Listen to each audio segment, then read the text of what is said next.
कार्यकर्ता सबको वंदन और अभिनंदन करते हैं, प्रणाम करते हैं। और आज जो इस कार्यक्रम का जो आयोजन किया हमारे जिला अध्यक्ष पटेल सर और अन्य पदाधिकारी, सबको मैं प्रणाम करता हूं। हमारे यूपी के उप संयोजक योगेश गुप्ता जी, जो हमारे संगठन को हमेशा देखा जाए जो भी परिवार है इसको काफ़ी ऊर्जा देते रहते हैं, निरंतर रात दिन ये सक्रिय रहते हैं। 42 करोड़ पीड़ित जमाकर्ताओं की लड़ाई में सबसे आगे रहते हैं। इनके लिए भी हम धन्यवाद करेंगे और इन्हें भी प्रणाम करते हैं, ऐसे महान योद्धाओं को। लेकिन बात आती है जो हमारा मिशन भुगतान भारत यात्रा है, और इसके पहले भी बहुत सारे संगठनों के माध्यम से आंदोलन किए गए और उन आंदोलनों के रिजल्ट क्या रहे। कहीं कहीं पे क्वेश्चन उठता है कि इसके पहले क्या आंदोलन नहीं हुए, इसके पहले क्या संगठन नहीं थे। और बहुत सारे आंदोलन किए, बहुत सारे संगठनों ने किए, लेकिन भुगतान क्यों नहीं हुआ, इसके पीछे कारण क्या है। लेकिन आज हम बताएंगे, सरकार की नीयत पे हम जरूर क्वेश्चन उठाएंगे। और एक चीज ये भी जान लीजिएगा, ये जो स्कैम हुए हैं, जो लाखों करोड़ों और अरबों का स्कैम इन ठग कंपनी और ठग क्रेडिट कोऑपरेटिव सोसाइटियों द्वारा हिंदुस्तान की 42 करोड़ जनता को गिरोहबंद तरीके से बारी बारी से ठगा है। और बगैर राजनीतिक संरक्षण के किसी कंपनी, किसी व्यक्ति और किसी ठग की औकात नहीं है कि किसी राजनीतिक संरक्षण के बिना 42 करोड़ पीड़ित जमाकर्ताओं को इस तरह लूटा जा सकता था। और ये सरकार का बहुत बड़ा इसमें रोल है। आज हम उस कानून की भी चर्चा करेंगे जिसका हमारे जिला अध्यक्ष या अन्य पदाधिकारियों ने किया है। बर्ड्स एक्ट 2019, ये शॉर्टकट में कहते हैं, इंग्लिश में से बोलते हैं the binding of unregulated deposit scheme act 2019, Hindi में अनियमित जमा योजना पाबंदी कानून सन 2019। आखिर ये कानून है क्या? इस कानून में ऐसी ताकत क्या है जो लोगों का 180 कार्य दिवस में भुगतान करा सकती है? बहुत सारे लोग मिलते हैं, बहुत सारे हमारे शासन प्रशासन के लोग कहते हैं कि ऐसे बहुत सारे आर्डर देख लिए, ऐसे बहुत सारे कानून देख लिए, लेकिन भुगतान नहीं हुआ है और ना भुगतान होने वाला है। तो इस कानून में ऐसा क्या है?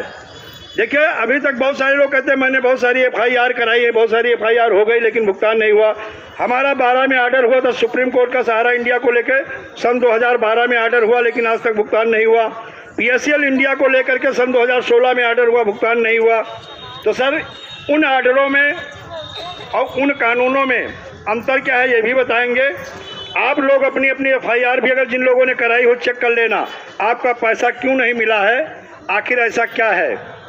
जब आप FIR दर्ज कराते हो किसी कंपनी के खिलाफ, तो जनरल सी IPC की धाराएं लगती हैं 420, 406, 419, 467, 468, 471, 120B, 504, 506, ये धाराएं। इन धाराओं को मैंने काफ़ी अध्ययन किया। अध्ययन करने के बाद पता चला इन धाराओं में 2 साल से लेके 8 साल 10 साल की ठग कंपनी के हो या ठग क्रेडिट कोऑपरेटिव सोसाइटी हो, इनके डायरेक्टरों को, इनके मालिकों को सजा होगी।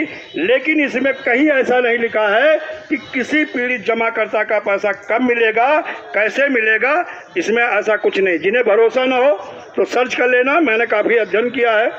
और लगभग सन 2016 से बहुत सारी कंपनियों की supreme court, CBI court, high court और उपभोक्ता फोरम में लड़ाई लड़ भी रहे हैं, और आगे भी शायद लड़ना पड़ेगा तो लड़ते रहेंगे।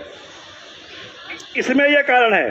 और फिर उसके बाद में जो पहले संगठनों द्वारा आंदोलन किए गए, उन आंदोलनों को हम एक ही चीज़ कहेंगे, उनके पास कोई ऐसा कानून नहीं था, ऐसा कोई हथियार नहीं था, और वो जो लड़ाई हुई वो दिशाहीन लड़ाई थी। लेकिन जो ये लड़ाई आपकी चल रही है, ये दिशाहीन लड़ाई नहीं है।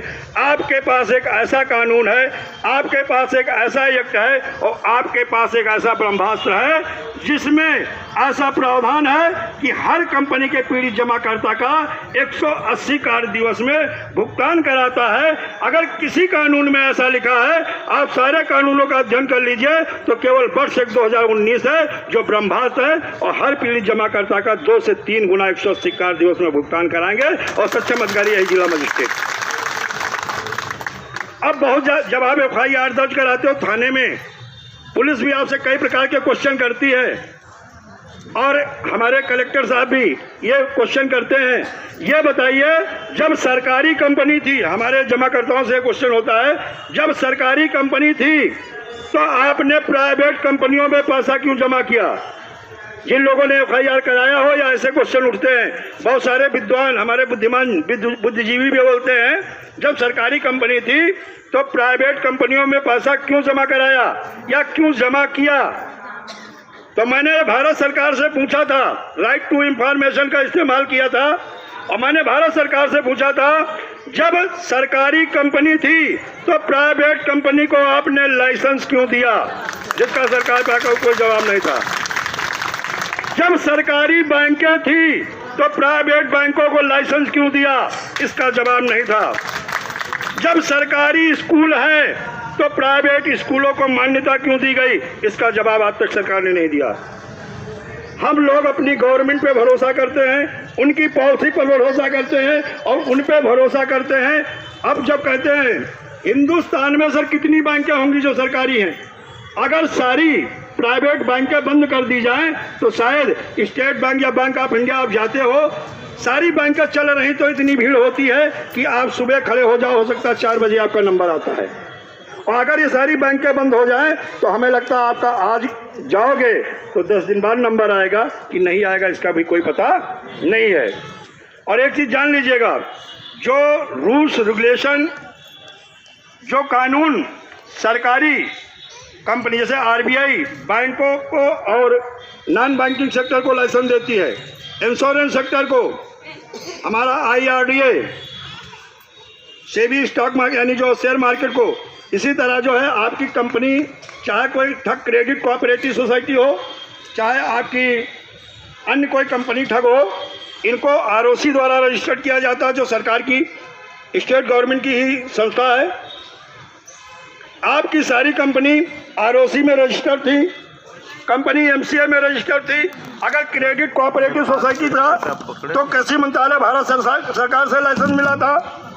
और यहाँ तक कि इन ठग कंपनी और क्रेडिट कोऑपरेटिव सोसाइटी के जो मालिक थे, इनके अपने न्यूज़ चैनल थे, जैसे सहारा का आज भी देखा जाए, सहारा समय है, PSL इंडिया का P7 था, साईं प्रसाद का न्यूज़ एक्सप्रेस चैनल था, और साईं प्रकाश का खबर भारती न्यूज़ चैनल। इसी तरह इन ठग कंपनियों को न्यूज़ चैनल के जो लाइसेंस भी दिए थे वो भारत सरकार ने दिए थे।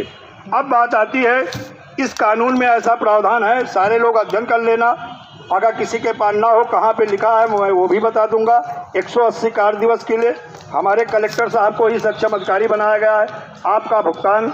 लेकिन एक चीज़ जान लीजिएगा, आप लोग अगर सो गए तो हमारी सरकार और हमारा शासन प्रशासन आपसे पहले सो जाएगा। आपको जागते रहना है, और इस चीज़ का आज मैं आपको भरोसा दिलाता हूँ। सर गारंटी की कोई बात नहीं, गारंटी तो भूल ही जाइए 21वीं सदी में।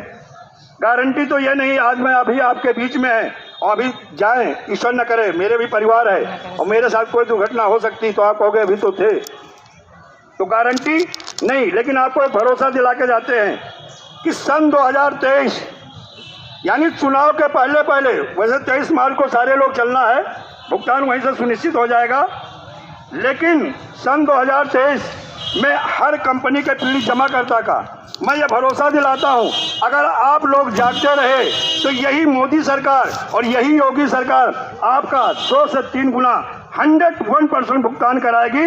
अगर भुगतान नहीं कराएगी तो मैं वो भी बता दूंगा क्यों ऐसा ये नहीं करेंगे। अगर नहीं करेंगे, पूरे देखा जाए हमारे पास ये सारे आंकड़े भी हैं, अगर 17 में माननीय प्रधानमंत्री मोदी जी अगर प्रधानमंत्री बने, 22 करोड़ प्लस इनको मत मिला था, ये भारत के प्रधानमंत्री बने और पूरे हिंदुस्तान में 42 करोड़ पीड़ित जमा करता है। हमें सर किसी राजनीतिक पार्टी का सपोर्ट नहीं करना है, किसी राजनीतिक पार्टी को मतदान नहीं करना है, संपूर्ण चुनाव का बहिष्कार होगा।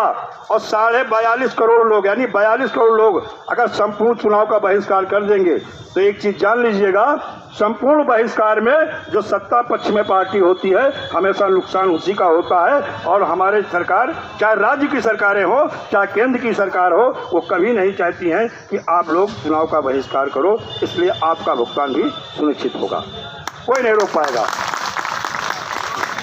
और ये जो बरसेक की बात होती है सर, इसमें ऐसे ऐसे प्रावधान हैं कि ठग कंपनी का जो मालिक होता है या क्रेडिट कोऑपरेटिव का जो मालिक होता है, इसमें सर आजीवन कारावास है।